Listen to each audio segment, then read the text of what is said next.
Dark Matter Episode 8 begins where the previous episode leaves, unraveling one of the most confusing yet thrilling story arcs in the Apple TV Plus sci-fi show. After Dark Matter Episode 7's ending only hints that there may be more than two versions of Jason in the OG universe, Episode 8 confirms this speculation by walking through the bizarre ways the Jasons run into one another. While some of these Jasons bear brutal injuries, highlighting all the challenges they overcame to return to their original universe, others stay ahead of the curve by making wise decisions. By bringing so many versions of the same character into one universe, the Apple TV Plus sci-fi show effectively baffles viewers, making them wonder which Jason1's journey they were following all this while. This, in turn, raises one's curiosity about how the show will wrap up so many mind-bending story developments in one episode. Fortunately, even though Dark Matter's finale may not be able to provide all the answers, Episode 8 leaves enough room for viewers to speculate about what could happen next. Did Daniela and Charlie find the original Jason1? In Dark Matter Episode 8's final arc, Daniela and Charlie manage to escape Jason2 after one of the Jasons tells Daniela what is happening in their world. However, to their surprise,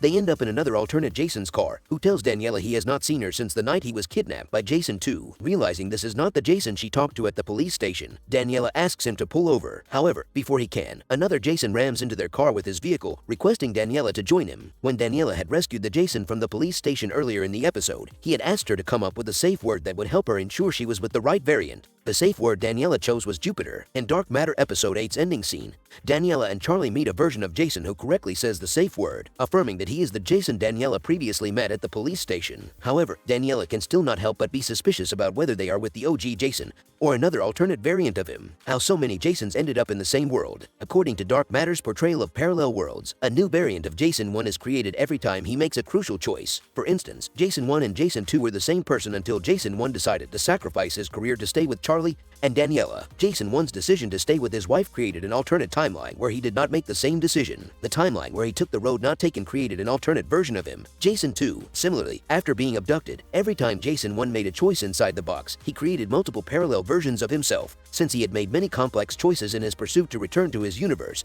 and find Daniela, Jason1 likely created infinitely many alternate versions of himself. His alternate versions also made their individual decisions, leading to the creation of more copies. While the exact number of alternate Jasons out there is unknown, there are probably millions of them lurking in parallel worlds somewhere. Some likely even perished inside the box during their quest to return to their original universe. Meanwhile, a few hundred of them, like the original Jason1, managed to make it back. Since all of them were once the OG Jason1 before Jason2 uprooted his life, they are all driven by the same goal: kill Jason2 and reunite with their family. However, since all of them now want Daniela and Charlie to stay with them, who truly deserves to have them back is debatable. Given how they are all technically Jason1, it is also worth questioning whether being with either will be any different for Daniela and Charlie. How Jason1 will protect Daniela and Charlie from so many alternate Jasons. Although Daniela and Charlie ultimately meet the Jupiter Jason towards Dark Matter Episode 8's ending, they still cannot be sure whether he is the OG Jason. Given how nearly all the returning Jasons were once Jason1, does it even matter who they eventually end up with? Assuming that Jupiter Jason is the one they will choose to stay with, the three could simply travel to another world through the box and then block its entrance before the other Jasons can catch up. However, after Episode 8's ending, it is hard not to trust any character's identity. Since multiple versions of Daniela and Charlie also exist in several similar parallel universes, how can the original Jason1 be so sure he is in the right world? Owing to this, it seems like the ideal solution to the Jason overpopulation problem would be to convince every Jason to get back inside the box and go to a parallel world similar to the original Jason1 universe. This way, every Jason would end up with a similar version of Daniela and Charlie without disturbing another Jason's world. What Dark Matter Episode 8's ending means for Season 1's finale, considering how Ryan 1 and Amanda may also return to the OG universe in Dark Matter's Season 1 finale after the Episode 7 setup. The finale is going to be absolutely chaotic with many alternate versions of various characters lurking in the same universe. Since so many variants of the same character cannot coexist in the same world, many characters will likely find themselves returning to the box to find a universe where they can finally be alone. Since Apple TV Plus Dark Matter still has many more mind-bending stories to tell and mysteries to solve, the finale will likely pave the way for Season 2 with another cliffhanger.